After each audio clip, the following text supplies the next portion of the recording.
Okay, so a visualization. Are you ready? Imagine you're driving to a meeting, and it's in a part of the valley you don't know at all, never been there before, and you know how to go on the main freeway to get in the general area. So you do that, then you turn on your GPS to find out where to go. You turn on the surface streets and totally lost at this point, right? So the GPS is directing you: turn right, turn left, follow this light, etc. And then it says make a left turn. You make a left turn, and as you do, boom, you run into a dead end. Concrete barriers under construction. You can't go anywhere.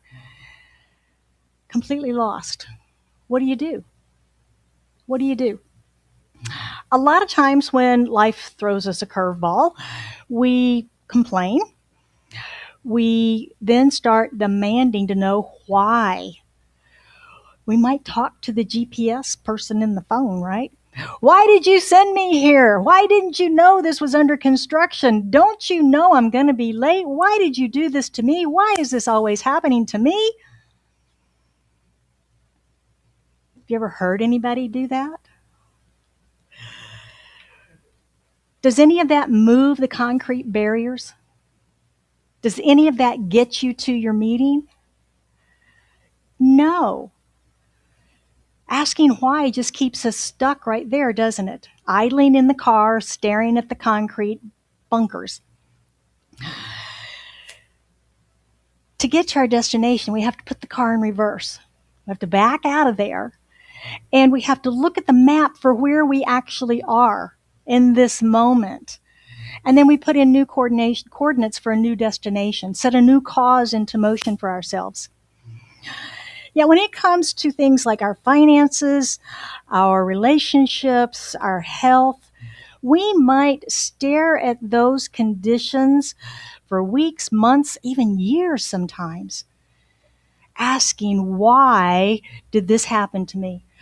Why is this happening? Why is this always happening to me? Today, we're going to explore how we can look away from the barrier and put the car in reverse and set a new cause into motion. We're going to step out of why. My message is beyond why, creating what's next. Creating what's next. Asking or even knowing why something happened. It can be informative, but it doesn't change anything, really. It's not going to move us forward to know why something happened way back there. The only way to change is to set a brand new cause into motion. In the study of the science of mind, we teach a little principle that you're probably familiar with. It's what you focus on expands. We talk about that when we talk about our prosperity program, the Money Finders. This encourages us to focus on the extra good that comes to us each week and to tithe 10% of that here. So we're setting an intention to focus on the extra good that comes, and then we take the action of tithing on it. So we're connecting that thought and action together. Now, this can be on a bonus. It can be on a sale of a house. It could be on someone buying you coffee or maybe a dinner. Or maybe you found something on sale that you've been shopping for and you caught a great sale. You can tithe on the difference as unexpected good. And that proves that principle of what we focus on expands in our lives. Now, this is not just spiritual woo-woo, okay? This is actually science. This is actually science. We have in the back of our heads, the brain stem back there, there's a complex group of neurons called the reticular activating system. You may have heard of it. Basically, it is the primary filter and gatekeeper, and it regulates our consciousness, it regulates our sleep cycle, and it creates selective focus for us. Now, you may have heard that phrase, selective hearing. Sometimes people seem to have selective hearing. Well, it's true. Science supports it, that is true. This area of the brain filters out the billions and billions and billions of bits of information that we're constantly receiving. through all of our senses. We see, in this room, there's so much going on, and we're focused, hopefully on me, on just the front right here and not what's going on all around us. And if you ever notice, you might smell a smell and you may be surprised by it, but then you might notice you don't smell it anymore. It's because the reticular activating system has gone, okay, that's not a threat. I don't need to put that in there anymore. And so we shut it down.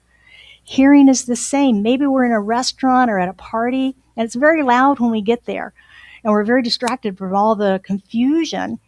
But then we meet someone we want to talk with, and all that background noise seems to disappear until somebody across the room says our name, and we can hear them. We can hear them over all that noise because our reticular activating system is tuned in to our names. We know what our names are, right? It's tuned into our names. This reticular activating system keeps us from being overwhelmed by all of the sensory perceptions. There's so much going on inside of our bodies all the time that we're not aware of, thank goodness. And then so much going on around us. If we had all of that input, it would be too much. It would just be too much for us to absorb. So I think of it a little bit like a sieve that only allows in the things that I've told it are important. The thoughts that I have, the things that I'm focusing on, the actions that I'm taking.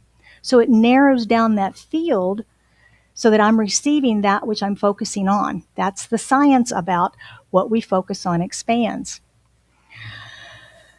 But this part of the brain is just a filter. It's not a decision maker. So it doesn't really care if we're telling it good stuff or bad stuff, negative stuff or positive stuff. It just says, as you wish. As you wish. We have tuned our reticular activating system like a radio to deliver to us information that just aligns with our commands, what we have placed into it.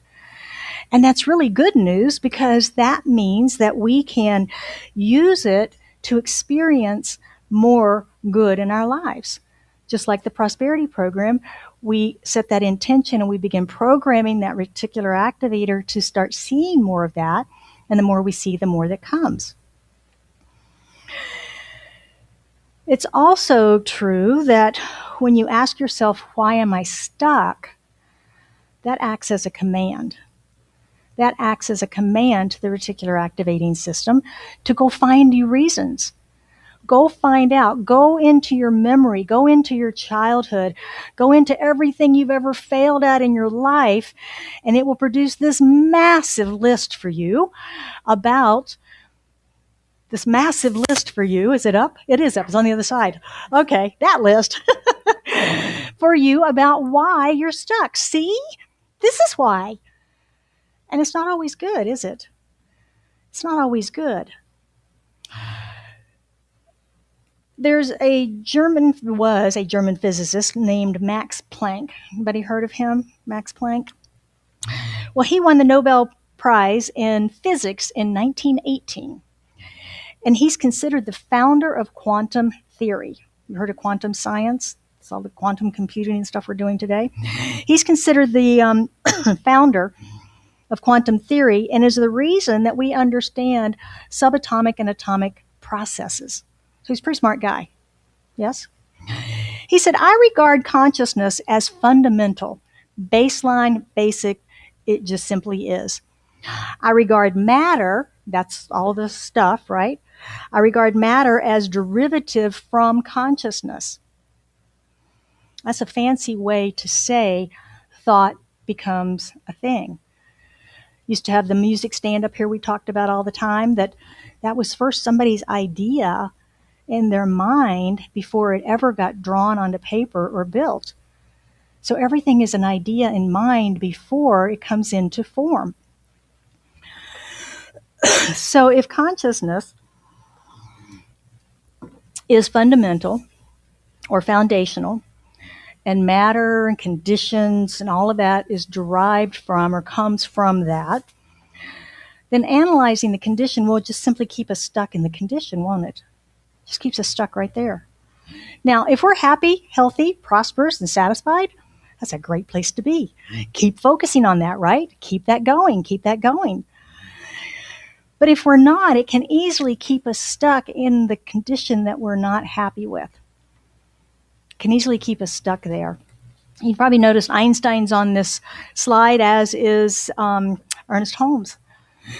Einstein said basically the same thing, and he said no problem can be solved from the same level of consciousness that created it. We have to have new thinking.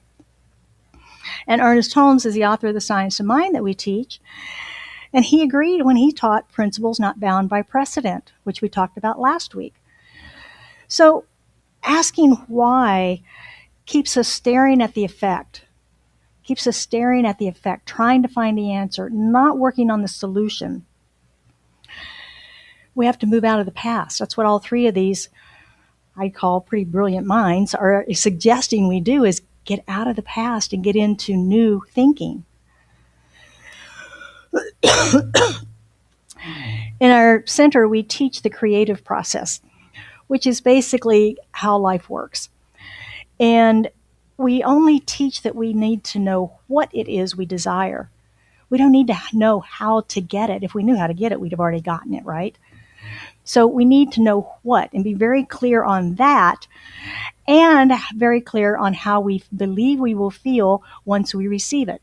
Once we are in better health, once we have the beautiful relationship, once we have the great job, how are we going to feel, experience life differently?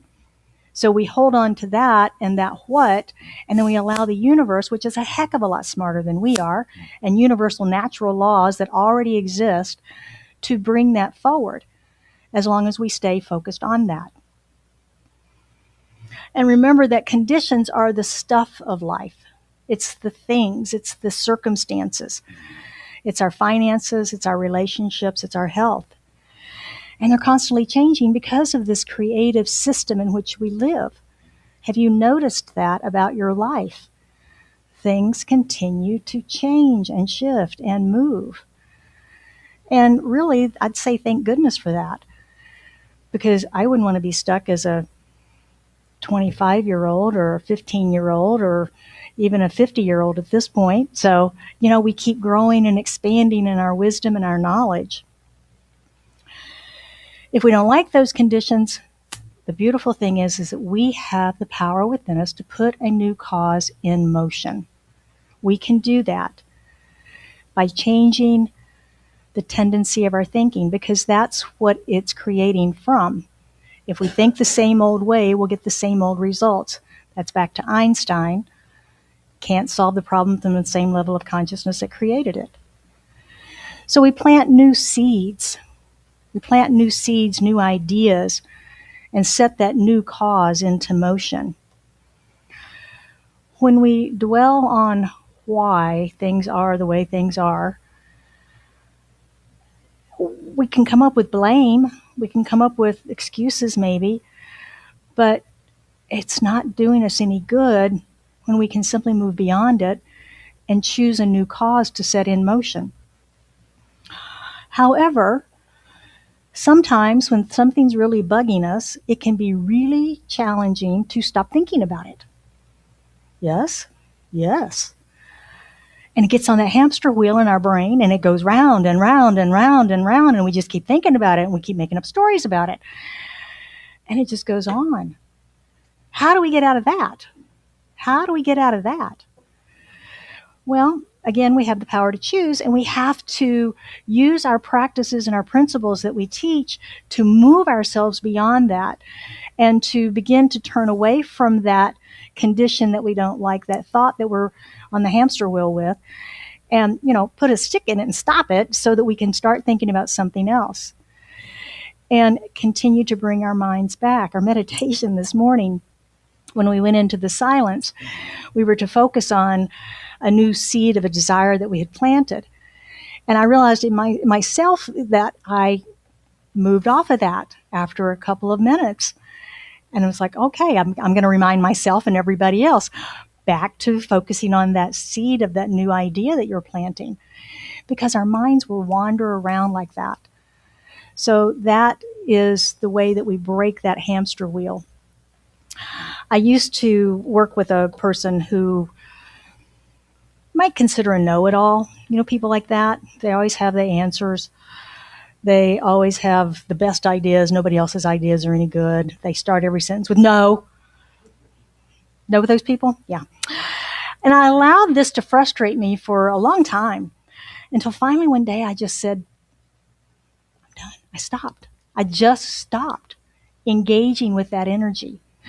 I stopped the conversation. I stopped arguing with her about anything. It just wasn't worth my peace. It wasn't worth my joy to engage in that.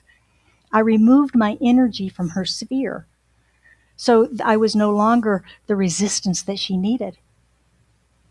Do you realize that in those types of environment situations, there's this that goes on, and they need that resistance. Anybody ever play dodgeball? Yeah. When the person throws that red ball from across the room, if you get out of the way and dodge it, it goes flying by you and hits the back wall, and all of that energy dissipates. You're fine, right? You just got out of the way. The other person has thrown so much energy until they wear themselves out with absolutely no satisfaction because they didn't hit you. And it's sort of like that in these type of situations where we get our minds going on a thought. Think of it as a dodgeball. Get out of the way of that thought and think about this instead. Let that energy diffuse. Let that energy diffuse. So when we stop giving our energy to the conditions and we can begin to focus on the new cause that we want to set into motion, or that seed we want to plant, not only are we engaging the forces of the universe and universal energy and law, we're engaging and reprogramming our reticular activating system in our brains. Because now we're giving it something new to focus on. That new idea that we have, that new seed that we're planting. We're saying this is important. And everything that's going to support that is important. And so it begins to tune us into opportunities, resources, and synchronicities that match our new seed, our new cause. It's like we said last week, when we say yes to the universe says yes to us, right? That's why. Ernest Holmes taught us to turn entirely from the condition or the limited situation to its opposite, to the realization of health, happiness, and harmony. We live in this field of infinite possibilities, but we can't see them because we're not tuned into them. We're tuned into the past and the complaining and wanting to know why, instead of being tuned into this field of infinite possibilities available to us and allow this system that we already have in our brains and our bodies to work for us and work with us and begin to see those things, begin to bring them into our awareness. Did your mom ever tell you not to pick a scab? It'll leave a scar. You're going to get an infection. Stop doing that, right? Well, the same is true. We can't heal a condition by continuously picking at it and staying focused on it. It's just going to stay raw. It's just going to stay present. Divine intelligence doesn't need us to give it a history of how we got here. It's fully aware, and it doesn't care. Because it looks at it and says, that was creative. Want to try something different this time? I mean, there's no attachment there. So it's only us that is keeping it in our energy field. When we think about spiritual freedom, just relaxing into spiritual freedom, we can realize that we don't need to fix all of the conditions of the past. We can simply let go. We only need to choose a new spiritual reality for us today. What do we choose today? Do we choose to stay hooked in the past and all the stuff that happened there and just keep going over and over and over that?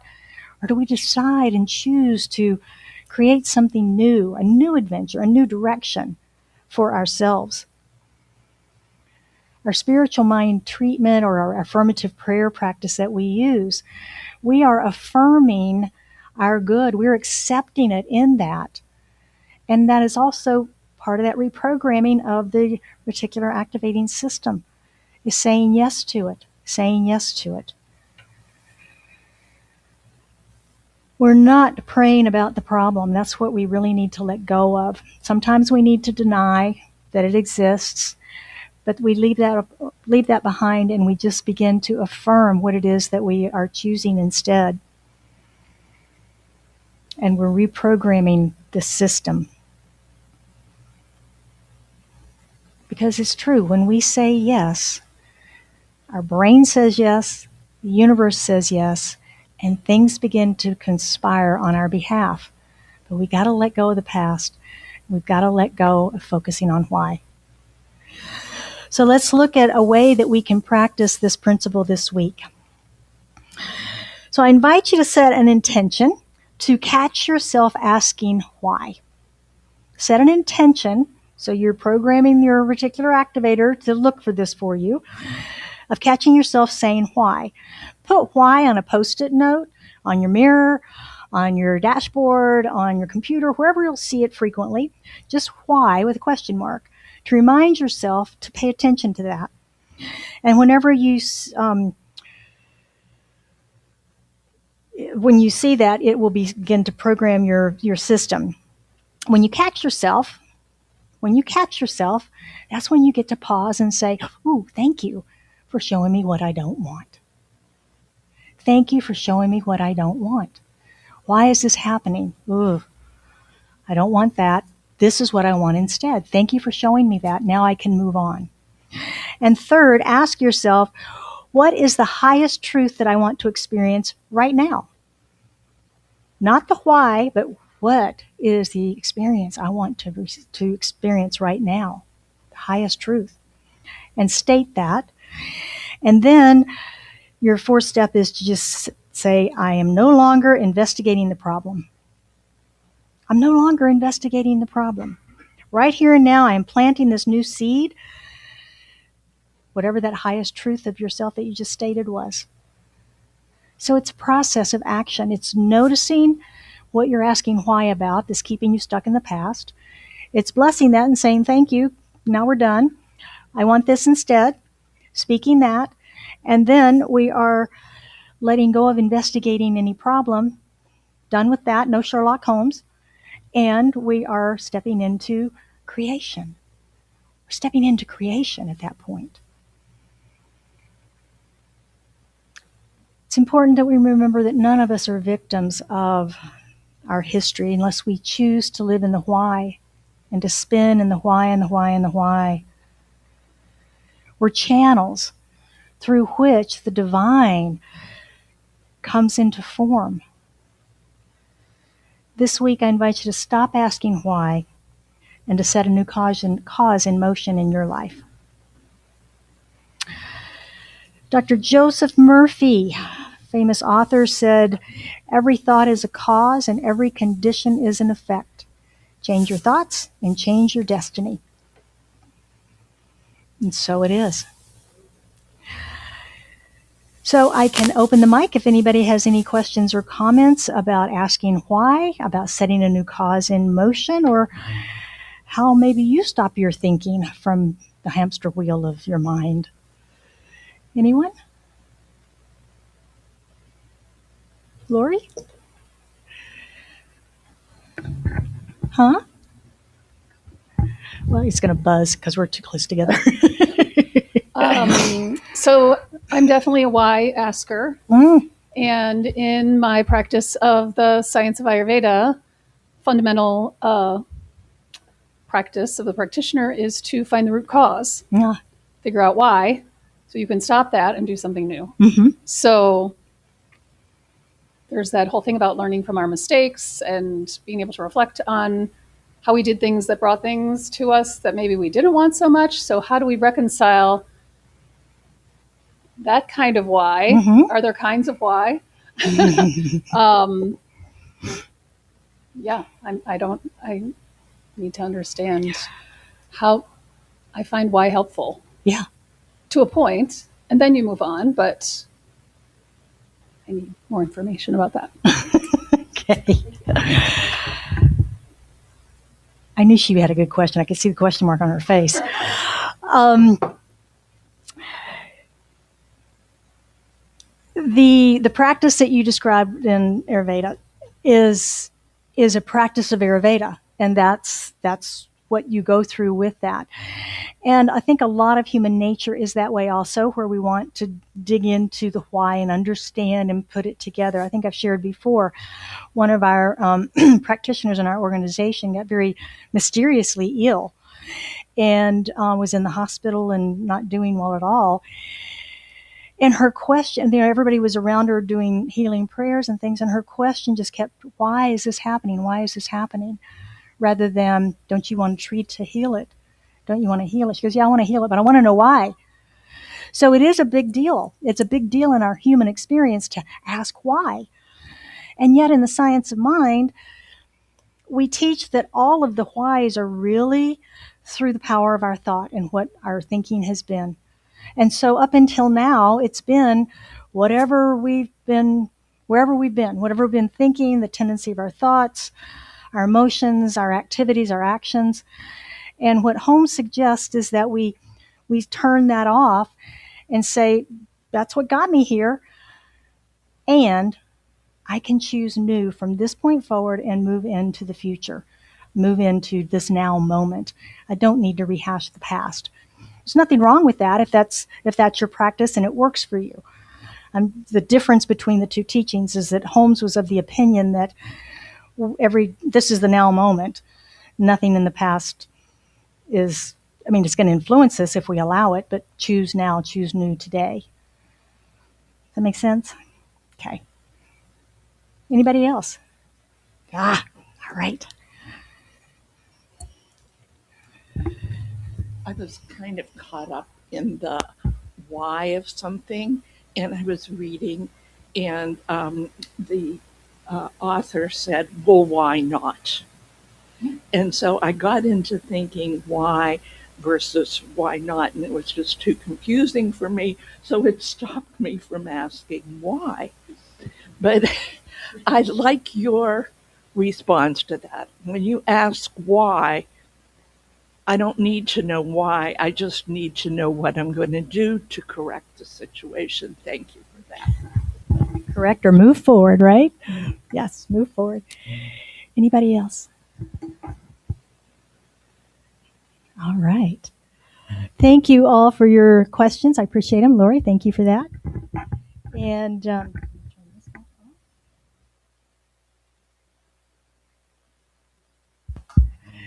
And now we are going to move into our prayer this morning. So as we take a breath this morning, we turn entirely away from the conditions. Any conditions of the past, old stories, roadblocks, fears, dead ends. Just turn completely away from that and bring our awareness fully present to right here, right now, this present moment. As we breathe in and recognize the presence of the divine right here, right now, in, through, and as each one of us, as expressions of it. We are one in the one.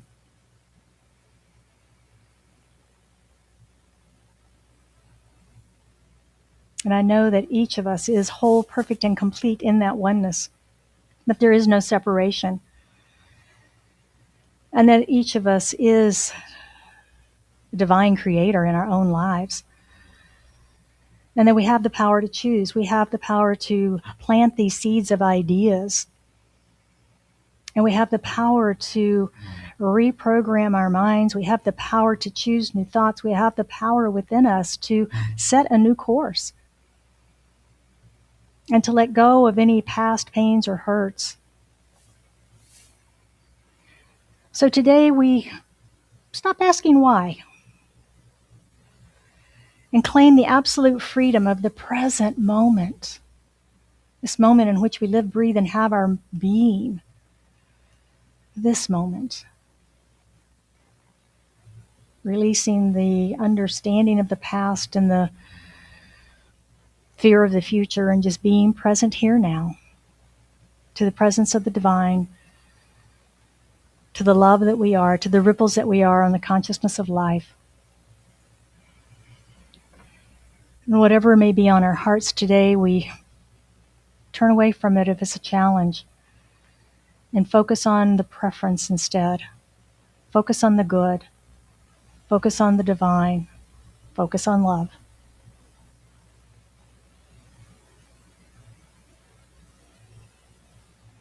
And I'm grateful for this prayer, for its manifestation, knowing our abilities and our opportunity to let go and let God. I just release this into the action and activity of law, knowing that it is done, it is so, and we affirm this truth together by saying, and so it is.